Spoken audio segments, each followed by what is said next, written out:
In this guide, I'm going to show you how you could fix stick drift on the Nintendo Switch or Switch 2 Joy-Cons. Before we do get into this guide, make sure to like the video and subscribe to the channel with all notifications on. It really does help the channel. Let us know that you want more content like this. We'd greatly appreciate it. And if at any point throughout this guide you did have any questions, just ask them down in the comment section below and we could help you out further. I'm going to be doing my best to reply to every single comment down there.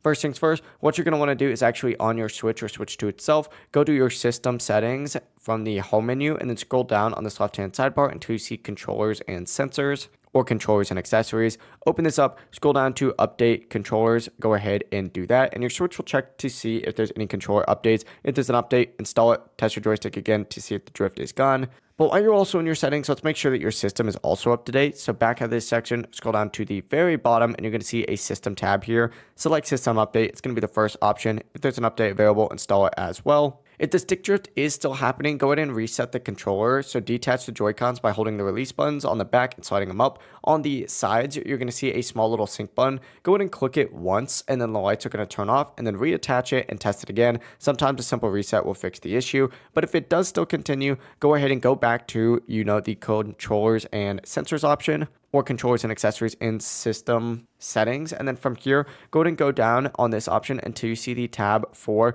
calibrate control sticks. Go ahead and select this and then follow the on-screen instructions. It's going to have you move the stick in the direction shown, rotate it fully when prompted, and release it when instructed. And this will go ahead and help you out as well. But if any software fixes aren't working for you, it may be dust or debris. So carefully check around the base of the joystick and look for dirt, dust, or buildup. And you can try using compressed air, gently blowing around the stick, or carefully rotating the joystick while cleaning. If you're still experiencing stick drift after all this, it may be a hardware issue, and at that point, you might want to contact Nintendo support, send the Joy-Con in for repair, or replace the joystick module itself. But that is it. That is how you could fix Joy-Con stick drift on a Switch 1 or Switch 2. If this guide did help you out, make sure to like the video and subscribe to the channel with all notifications on. If it really does help the channel, let us know that you want more content like this. We'd greatly appreciate it. And if at any point throughout this guide you did have any questions, just ask them down in the comment section below and we could help you out further. Have a great rest of your day though. Peace.